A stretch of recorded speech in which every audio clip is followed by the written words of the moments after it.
All right, everybody. Appreciate everybody coming to performance school here today, second one of this semester. Looking forward to having Cole Gardner from our staff. Cool thing about Cole, he joined us last fall from Florida State University. He's been absolutely crushing it with our Olympic sport teams, primarily our field sport teams. So I'm not going to take too much time from away from you, Cole, here. So I'm going to let you drive this thing. You've got full control. Thanks everybody for being on here. Remember, it's pretty informal. So conversation, questions, it's all about community. So Cole, thanks, man. Everybody on, thank you. All right, thanks, Neil. I appreciate that. So we're going to run through basically RPE from a high level, how we use it here at Penn State, and then kind of some use cases, some research behind it, why it's important. But yeah, this is our second iteration. So thanks for joining.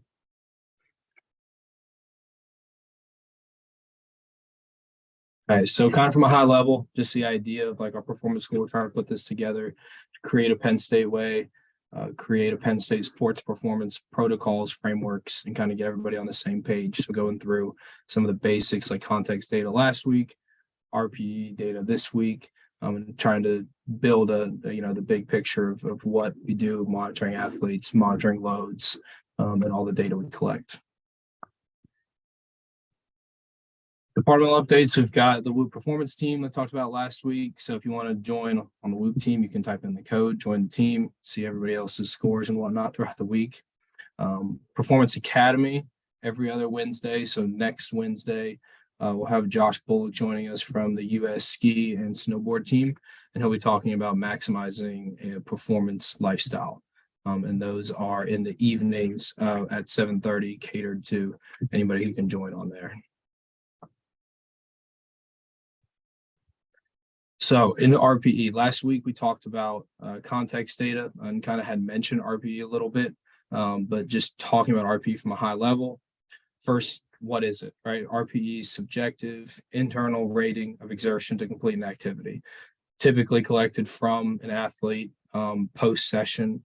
And we'll look at the survey that we use here at Penn State, but just from a high level understanding that RPE is subjective rating that the athlete feels was required to complete whatever the session was.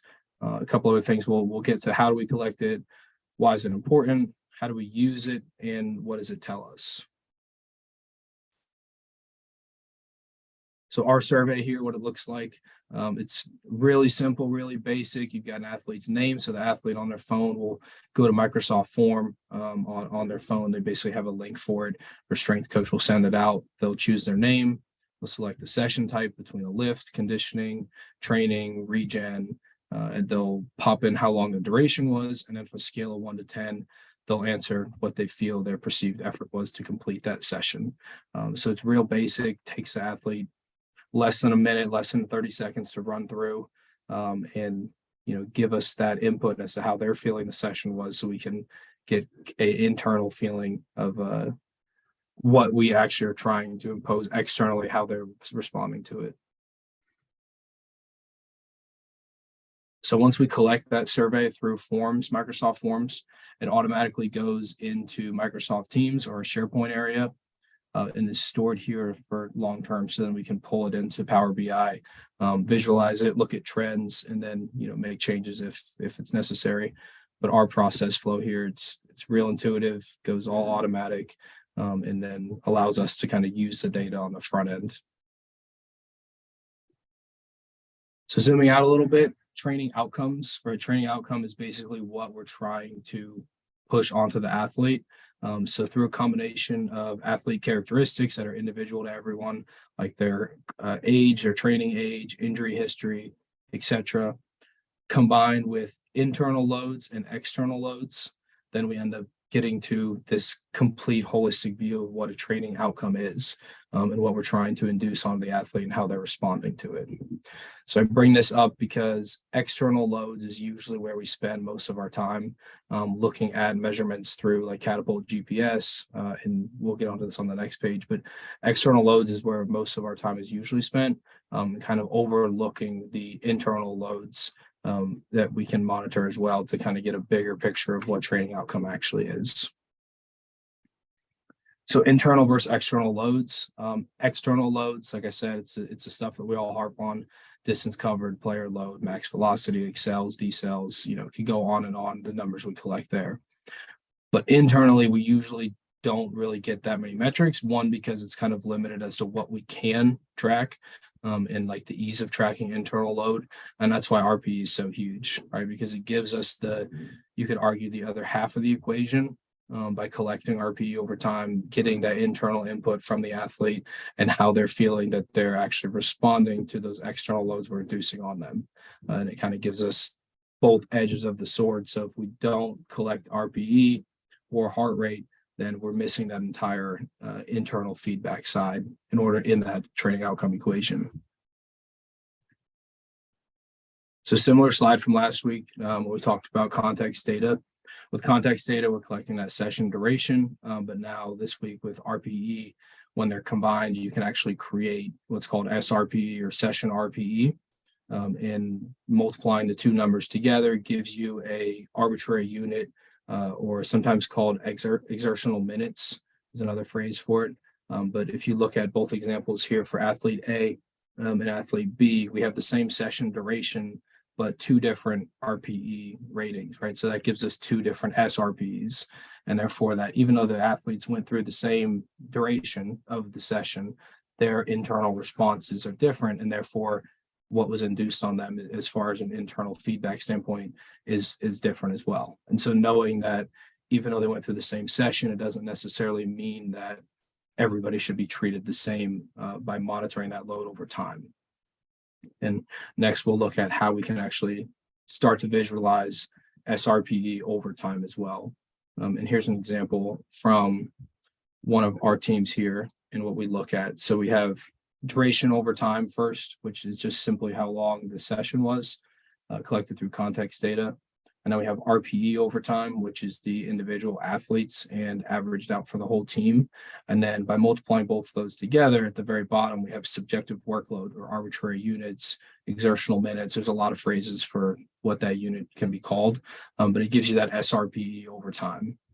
And so with the SRPE over time, we can start to monitor training load as if we were looking at something like distance or high-speed running, for all those external measurements that we're familiar with. But now this is kind of creating a individual unit that's individual to each player. So it kind of gives you a little bit more individualized look rather than just looking at team averages. And so now just a little bit of research behind SRPE and arbitrary units, exertional minutes.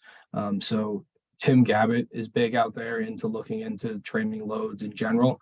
And then he specifically has done some good stuff with SRPE and only SRPE, using it to basically monitor training loads and predict injuries and trying to reduce them in elite rugby is mainly where most of his research happened.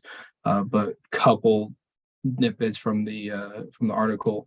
In professional rugby union players, higher 1 week and 4 week cumulative loads were associated with higher risk of injury. And you can see the numbers in arbitrary units, and how going over that was tied to injury rate increases, at least in his example.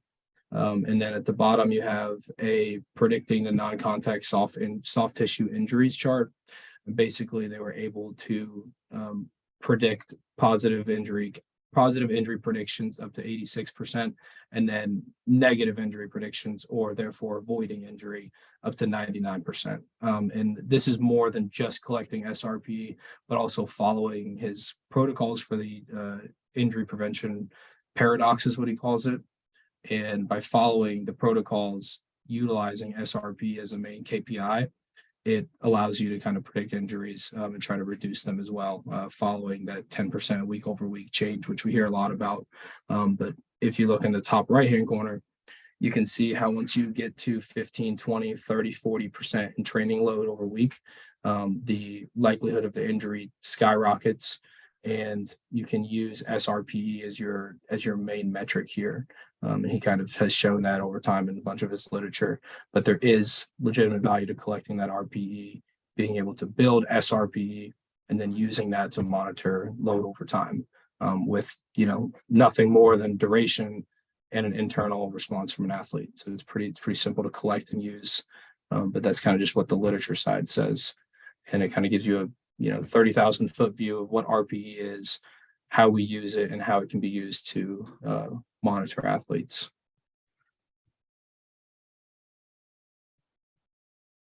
And so I turn it to discussion. If anyone has any questions, what kind of potential barriers you might think we could run into, solutions, or any other thoughts at all.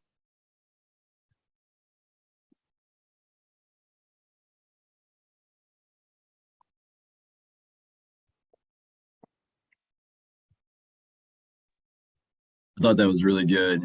Quick synopsis of what it is and what we're doing. Maybe too, I'm going to propose the question, and then maybe what you can do is go through how we currently do it and maybe reasons why. But you had mentioned, a specific time, duration, following training, following practice in which RPE is most ideally collected. That can be a barrier in our athletes are going to class, they're moving different facilities. We're not in certain facilities at certain times. Can you talk to how we do that and maybe what is optimal for that area? And then maybe other ideas, creative ideas that we could, explore. Yeah, definitely. I mean, in a perfect world for RPE collection, ideally it's about 30 minutes after the session concludes. But we all know that, like, in collegiate athletics and athletics in general, it's not always going to have that FaceTime. We're not always going to have that FaceTime in front of athletes, maybe to remind them to fill out the RPE. And so the way we do it now is a lot of feedback right after session, because our coaches are on the floor, at the practice field with the athletes, and are able to kind of drive the RPE collection. So that's how we run it now. And some other barriers is simply just getting that reminder to the athletes. So we're actually pushing out different iPad kiosks into weight rooms across campus, so athletes are able to go through and submit RPE after a lift or conditioning session, and kind of creates another touch point for them to submit the data quickly and efficiently, but also allows us to get in real time to kind of drive decisions and inform coaching staffs on where we're at, where the athletes are individually, and how they're responding to all of the training that they're being put under. That's awesome. You made a comment earlier about wellness, and I just want to make sure it's captured on here because I thought it was really good. Well, as wellness is sometimes looked at as an internal load. Talk to me about what you were talking to our crew about earlier with that. Yeah, so thinking about wellness, it's definitely some way to get internal or subjective internal feedback from an athlete, but the RPE is specifically tied to a training session, so it allows us to kind of objectify the session, whereas the wellness is bringing in a lot more factors as well, right? Like you have school, you have stress, and outside of athletics, so in your normal day life, that could also be influencing wellness. So we can't necessarily just drive off of wellness surveys and just look at that from our athletes. If we can get individual training session responses, like through an RPE collection, then we're able to kind of dial in a little more than just the big 30,000-foot wellness view. Yeah, that's awesome. Dan, you have any thoughts from our experience doing this, or any things that come to mind? So kind of just to repeat what Cole said, like most of the time when we are collecting RPE, it is right after practice. It's when we can get FaceTime. So whether that's in between their football specific training and their strength conditioning training over on the turf during the summer is what I think of. Usually it is time sensitive. Ideally it would be a half hour after, but however you can get it is how you get it. And we get it usually right after the training session. Yep, definitely. We have, just thinking about different sizes of teams too, deploying different interns to help do that, to police, to get around the locker room, to get around the training facility, having it on their phones and iPads are very helpful.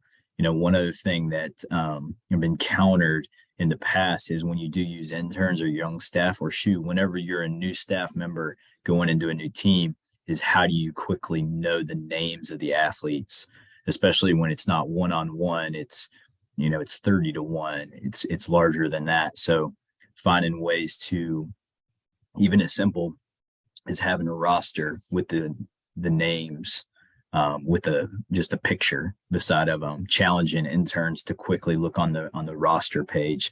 I think that's a huge operational thing that's important.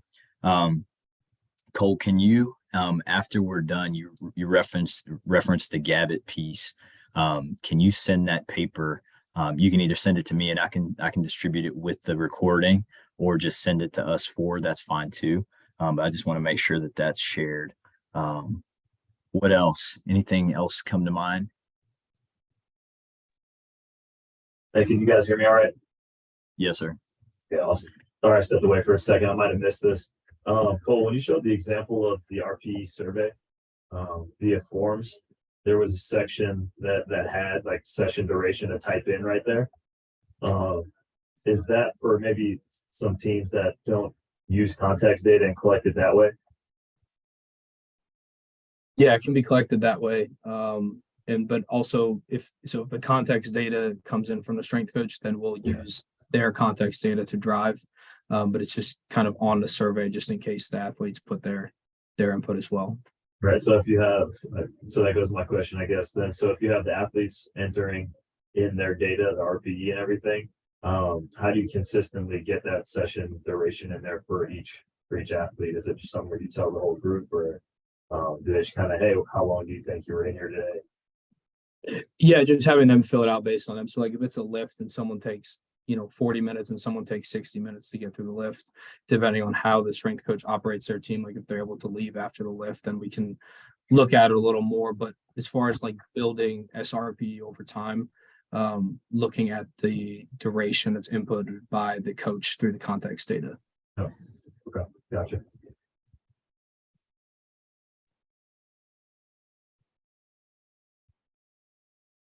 I think, haven't you in the past too, had them, maybe you said this, I was looking up something in the book, announce the time, hey, today was 90 minutes. So then they input that consistently.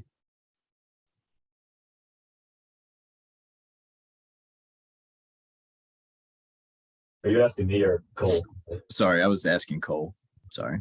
Oh, I have not done that. I got you. I want to say that's what Mark was doing with some of our field sports. Okay. Was they were announcing today's 90. So then every athlete would put that in, and Flurry, to your point, that's exactly what it was not having context data, but then sometimes not having somebody there. So they could quickly just like look at Catapult and then send it out, or the coach could tell them. But I think that's one of the workarounds that he was using there. What about scaling? I think that comes to mind. I quickly turned just in the text like to page 235, and it talks about scaling. And one thing I've never done, obviously there's different scales. We use 1 to 10. There's scales that go to 21. There's scales that use a star rating for something that's just like over the top, never experienced before. And this is a question that I don't have an answer to, but it can be a conversation. How do we maybe handle that? And, why did we choose this?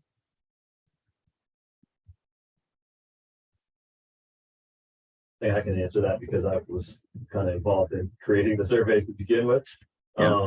To me, even though maybe the 1 to 10 scale doesn't have the most research backing, like some of the other scales, like the 6 to 20 or different scales like that, it just practically made the most sense because athletes are going to be able to understand on a 1 to 10, right? That when you go to the doctor's office and you're dealing with some pain, due to illness or injury or something, they typically use a 1 to 10 scale, a scale 1 to 10, how much pain are you experiencing. So it's easy to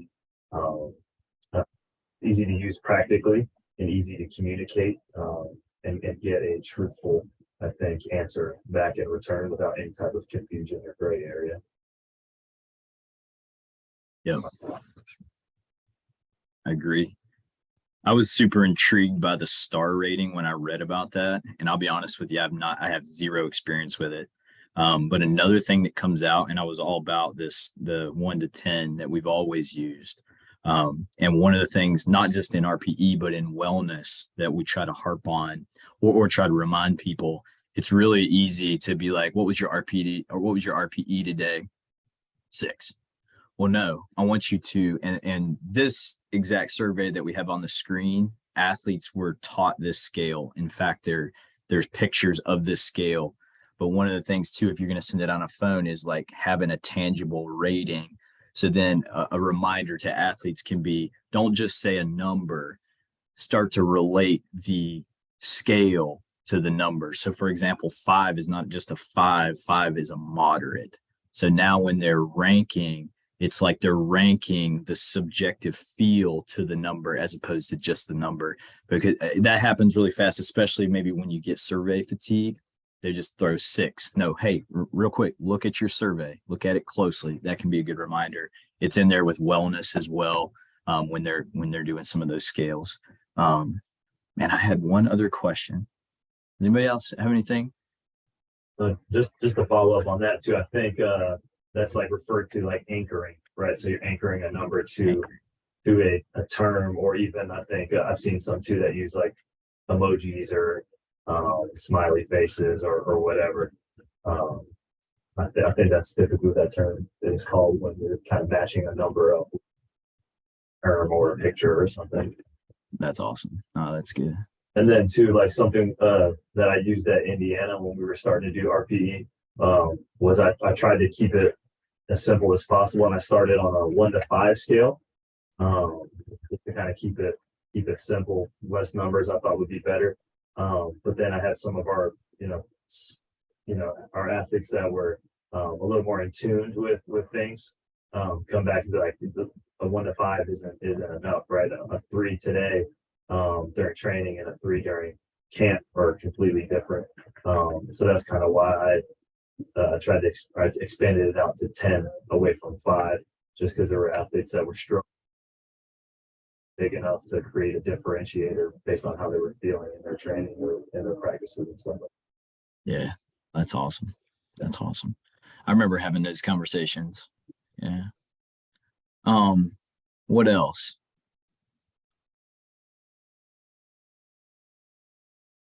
I have one more. I have a bunch more, but I'm going to go one more.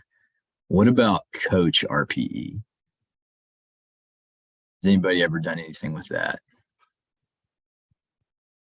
I haven't done anything with it, but I think that it would be really interesting to look at, like, same as like even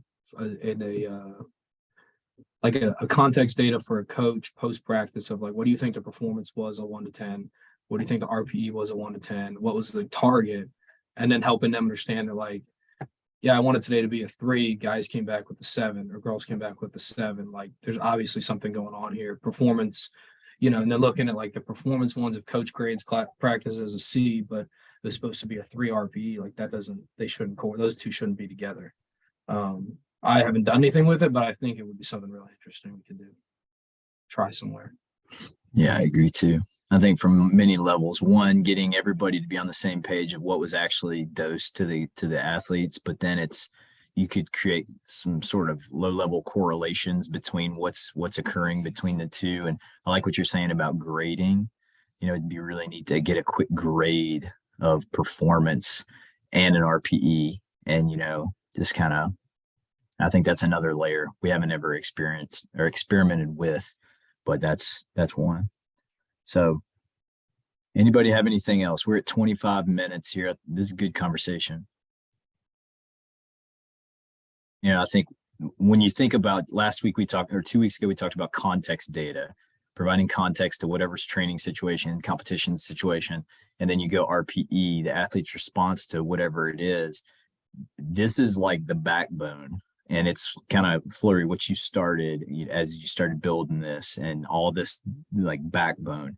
If we can create a backbone, it allows us to add other things to that. And the neat thing too, as we keep selling this, it's not fancy. Context data and RPA data ain't fancy, but it is free and it allows you to have a way to periodize training over time. So I think this is a major point where we could all start with, and it doesn't mean you have to do it all the time once you morph to something else, but it is a great starting point for anybody that is doing basic performance science, and it's a backbone of what we do. So Cole, appreciate it, man. You crushed it today.